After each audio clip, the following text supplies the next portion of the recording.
Good morning, beautiful people of the Center for Spiritual Living. It's that time of year.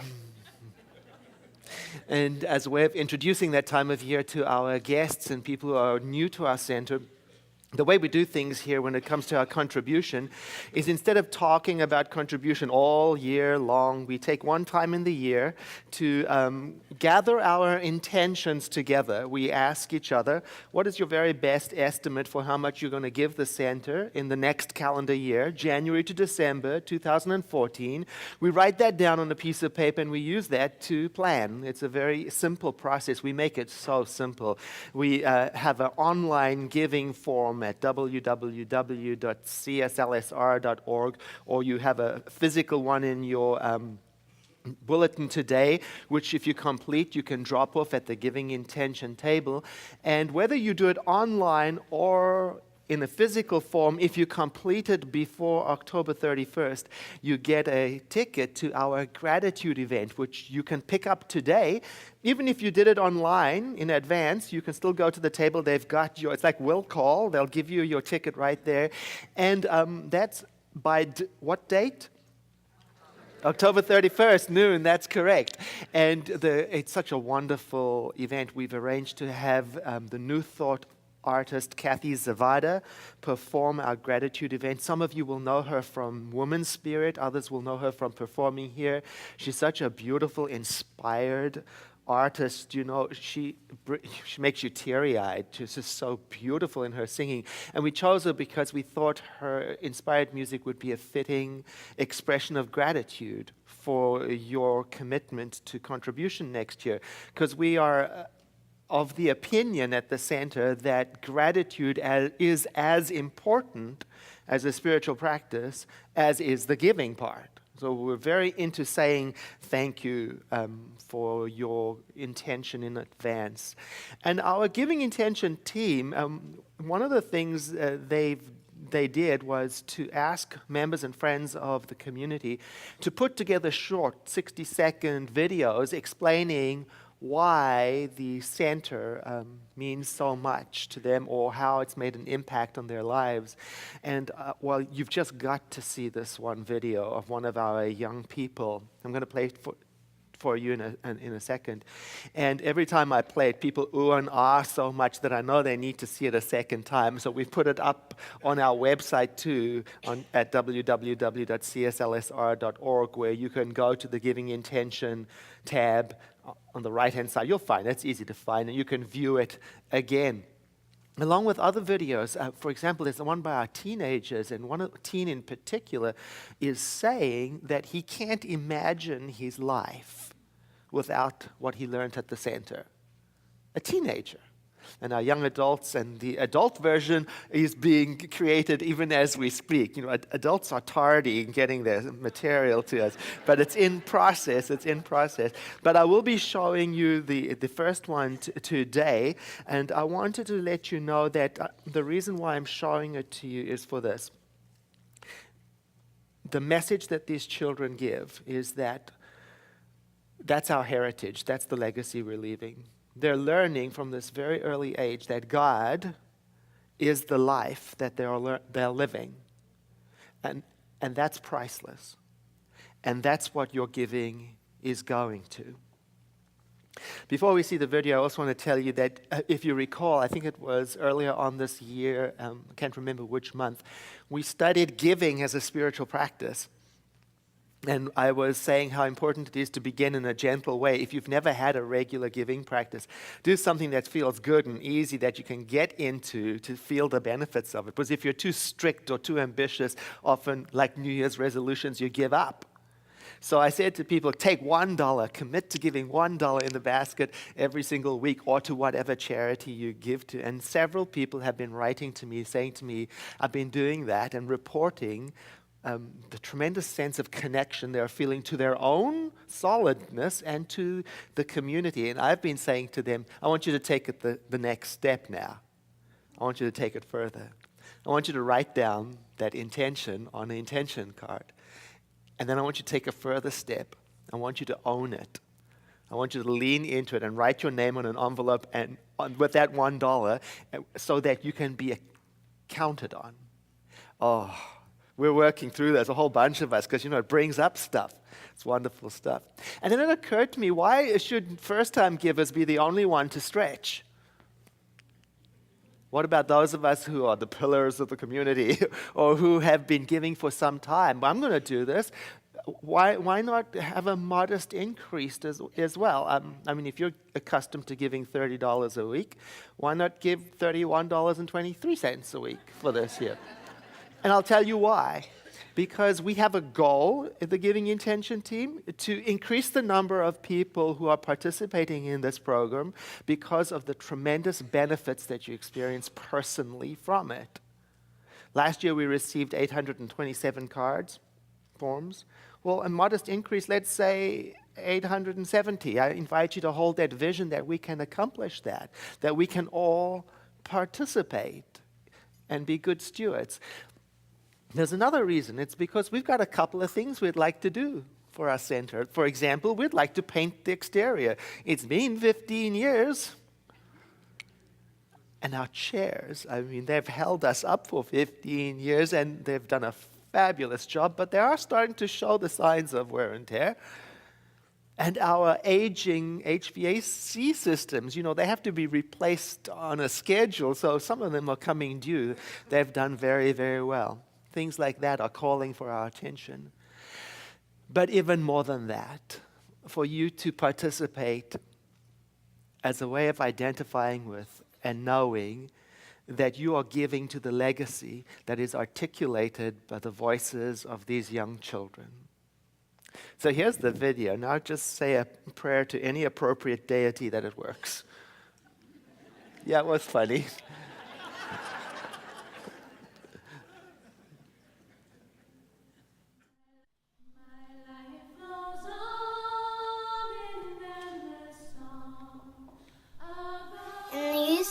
We say, God is joy, I am joy.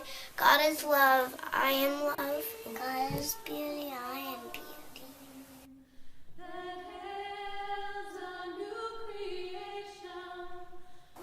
God lives in your heart.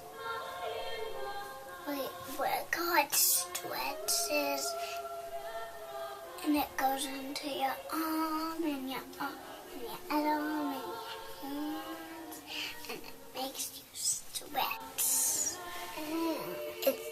It's with you wherever you go. If you get scared, you can talk to God in your heart. And that's what you do.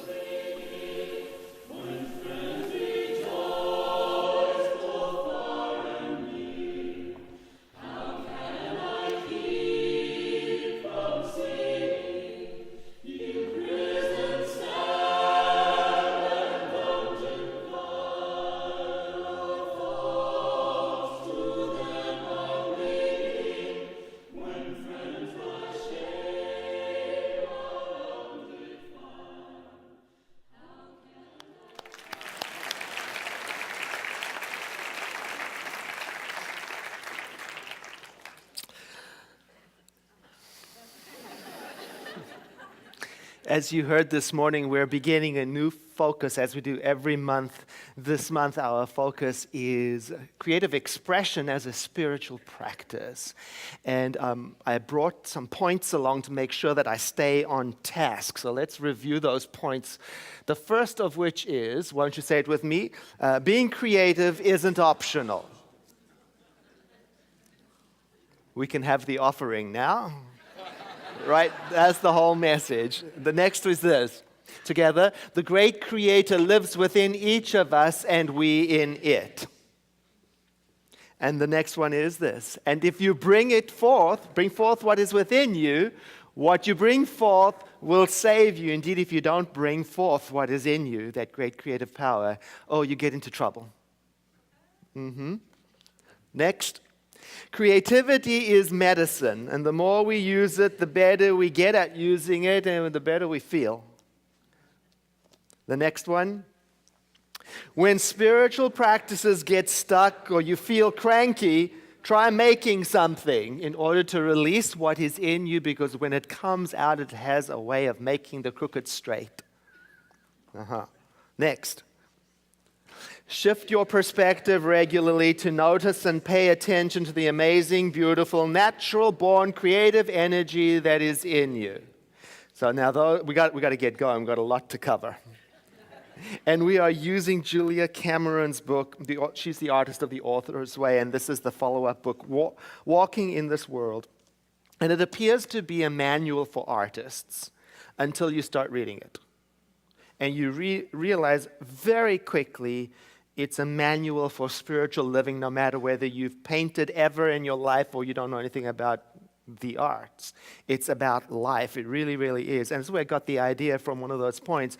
Creativity is medicine for our world at a time when it really appears to need it.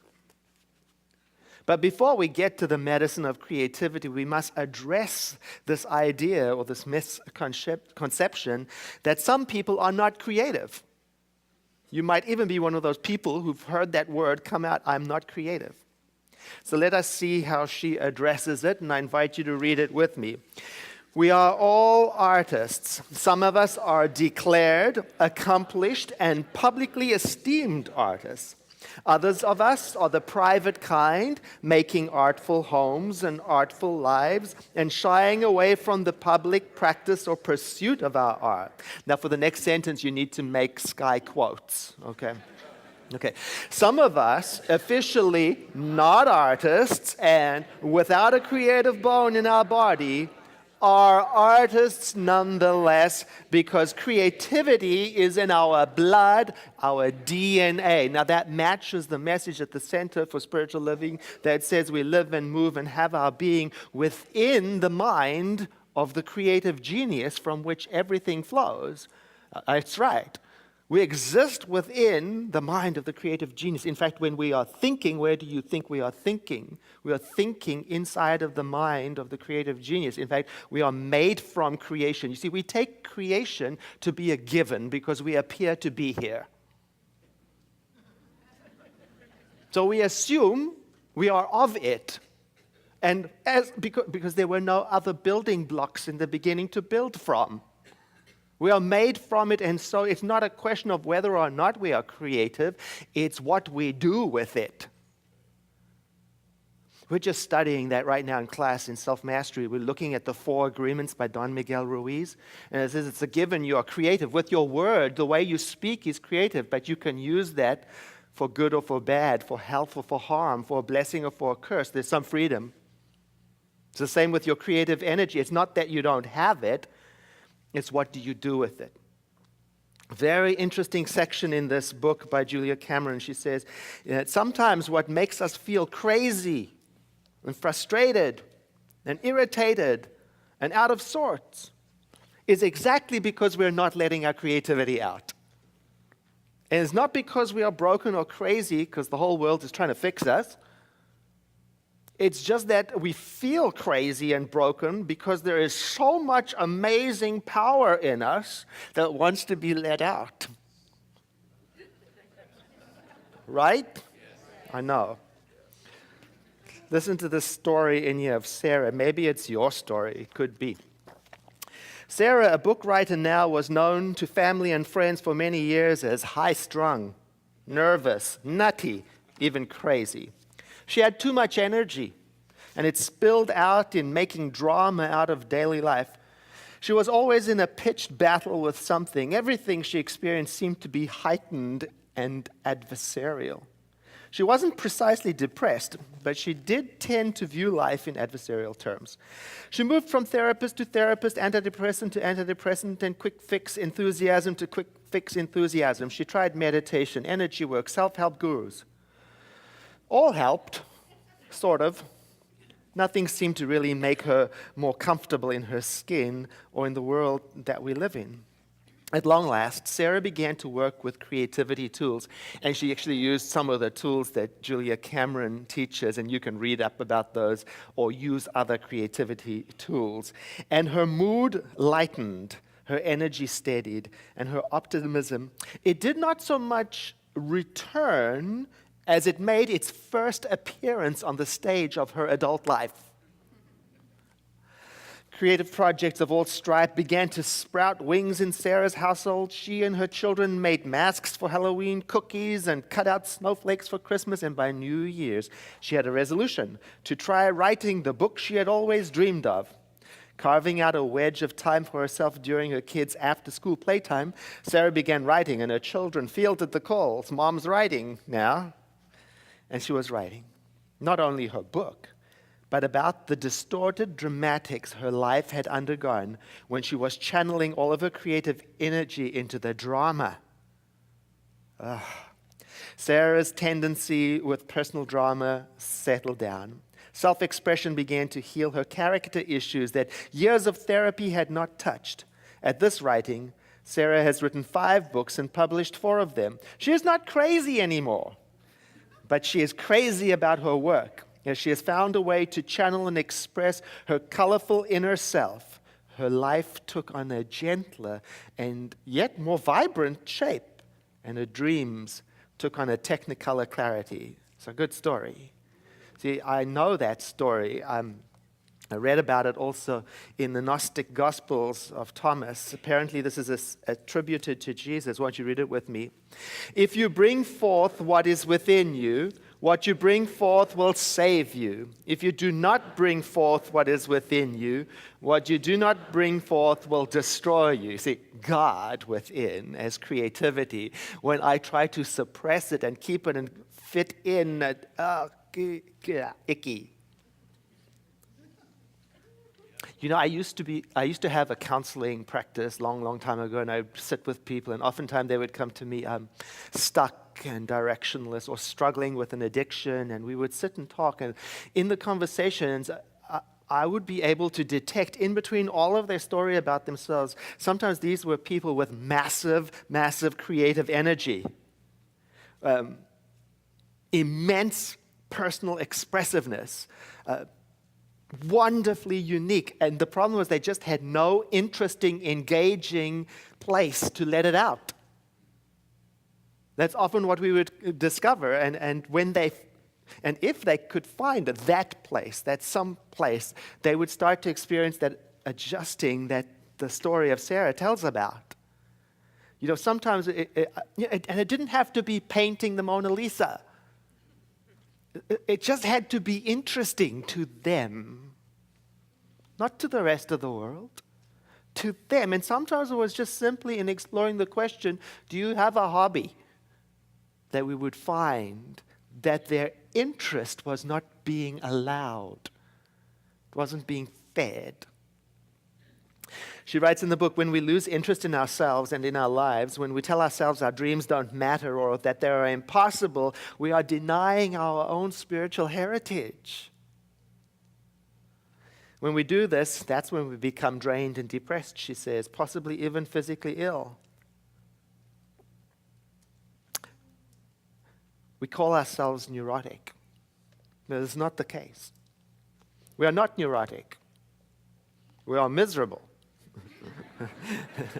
Miserable because we have stifled our own creative selves, and those selves are alive and well and too large for the cage we've put them in, the cage called normal. Isn't normal an interesting word?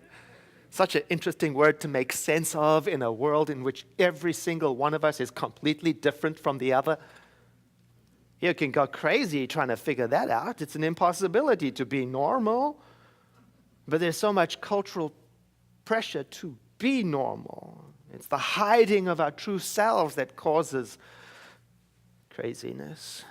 We are from creation, unique, and we must create in a unique way. We can't help it. And spiritual living is a celebration of our not normalness. I remember being a child. When I was a child, I was a very interesting child. There was not a more flamboyant kid on the planet. Very talkative, daydreamer, very expressive, awestruck, amazed, in love with creation. I didn't know what to do with it all. But it drove people crazy. And I remember once a friend, a slightly older friend, was so just frustrated. He just said to me, "You are not normal." And it hurt at the time because I wanted to fit in. And there was such pressure to fit in. I started to trim the edges, and now if I could just have sped forward to this moment in time, I would have realized that is the greatest compliment on the planet.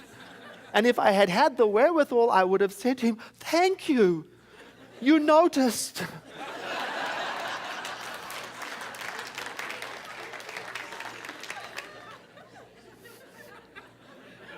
See, spiritual living is about noticing. There's nothing normal going on here. And spiritual living is about developing a genuine, innocent, sincere interest in what is in and bringing it forth. And practicing creativity is a way of bringing it forth. See, spiritual living is not about coping. It's not even about fixing. It's about celebrating the immense, crazy, abnormal, wonderful something in you that is inexhaustible and continues to do what has never, ever been done before every time you breathe, every time you think. It's celebrating that, not making excuses for it. She says, won't you read it with me? Creativity is medicine. It is not dangerous or egotistical. It is life-affirming and essential. The more we use it, the more steadily and readily and easily we use it. The more we ground it and regularly access it, the better off we are, the healthier we are. So she gives us assignments for how we can begin to practice, and one of them is so simple. It goes like this. Make something. It's that simple. Now, don't worry about it being art. Just let it be an expression of your aliveness. Don't be thinking of our art show. Let it be a non-art form. Nobody ever has to see it or like it or understand it or appreciate it or consume it. It's not for that. It's just for the practice of expressing, Do something you've never done before. Like if you've never baked before, bake something. I used to bake. I used to bake bread. I love doing it because there's something so wonderful about following a recipe and having a result at the end. I wasn't very good at it. I can say in all of the time that I baked, I never really baked a single successful loaf of bread. I could probably build a house with what I produced. But I didn't care because I loved it. I wasn't doing it for anybody else, because I knew it had something to do with the health of my soul to create. There's a great value and power in letting it come through. We are from creation, and we must create. It's advice for students of spirituality. When introspection and meditation fail, when prayer and selfless service and giving run dry, make something and see what it does. It is such normal, natural, beautiful power. And make something, not something that will fit into normal. It doesn't have to have a reason. Next thing you'll be saying, life has to have a reason. I'm going to write that down. That's good.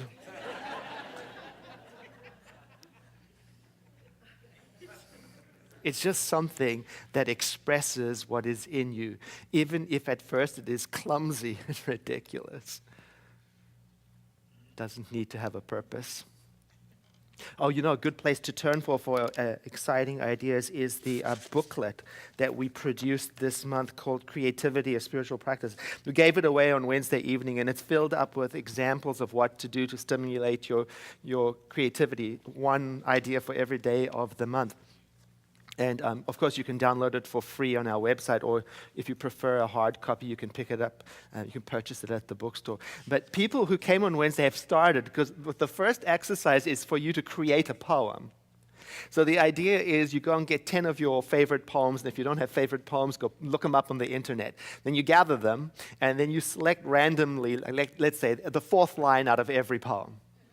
And then your job is to arrange them as best you can in a way that makes sense. And people, you know our people, because our people are posting it all over Facebook, because they're not normal, our people. And some of them are sending it to me, and there's just such joy as these poems come in. You can feel the creativity moving. You're wondering at the poems. Do I recognize the lines? What does it mean? And then the humorous juxtaposition of unrelated ideas. For what purpose? Because we have to. Because we get ill in our soul when we are not expressing creatively. And this book has got an idea for every single day of the month. And even if you don't want to do the exercises, there are creativity quotes at the top of every page that you can dwell upon and think about. Why make something? Before we get to this, because when we make something, we feel different about our place in the world. We see a different perspective. It opens up possibilities in us. And before I get to this, you know, the second exercise I read in the book that is so meaningful to me, she calls it bless your blessings. It's an exercise that will seem familiar to us because of that month. We spent that whole month on gratitude as a spiritual practice, as a way of opening up the flow of material in our life. But here she's adding on to it. She says the practice of blessing your blessings is a creative practice.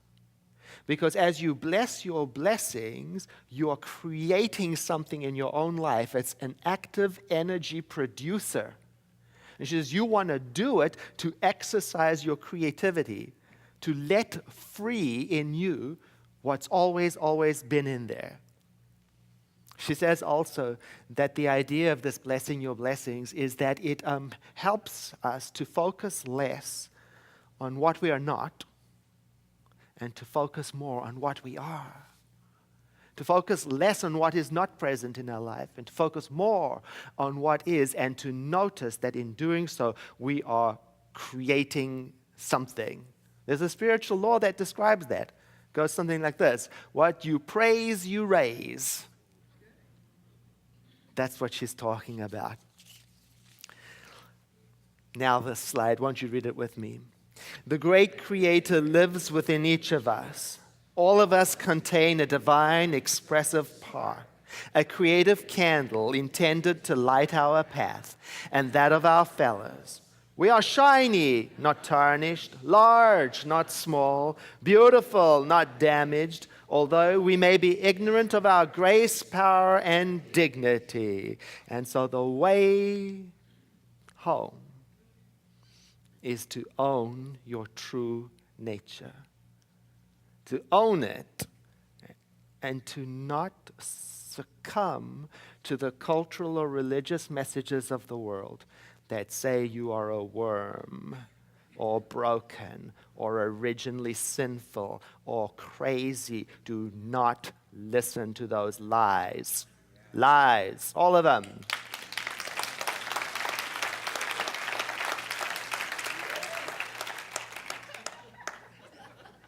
You hear me? You will be creative. That's not my rule. I'm just telling what is. Let's check if I got all the points together. Being creative isn't optional. Number 2. The great Creator lives within each of us and we in it. Praise God. Number 3. If you bring forth what is within you, what you bring forth will save you. Hallelujah. Next, creativity is medicine, and the more we use it, the better we get at using it. Next, when spiritual practices get stuck or you feel cranky, try making something. We're going to produce all kinds of things this week, I can tell. Next, shift your perspective regularly to notice and pay attention to the amazing, beautiful, natural-born energy that is in you. Ah, what a relief. Please turn to somebody and say, "You're not normal." Yeah,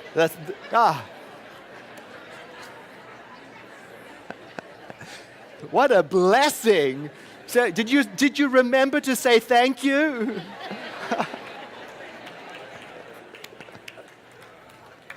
All right, let us pray while we're high. I invite you to breathe in and exhale as we relax into the truth of who we are, free from all the chains of the past, of concepts that no longer serve. We turn resolutely to that one truth, that the original artist of the universe is in the same state as it was in the beginning, is now, and ever shall be, present, alive, and well, and we dwell in it. We allow ourselves to rest in it, to remember this is our home, this is our heritage, this is our nature, to create. And we remember this at a time in our world when it seems there is such opportunity to remember possibility thinking, collaboration, harmony, and creativity. This is no time for us to forget the truth of our being. So we remember together to never give up, to raise our vision, our spiritual vision, to the truth of our being, to never be persuaded or disoriented or hypnotized, no matter how the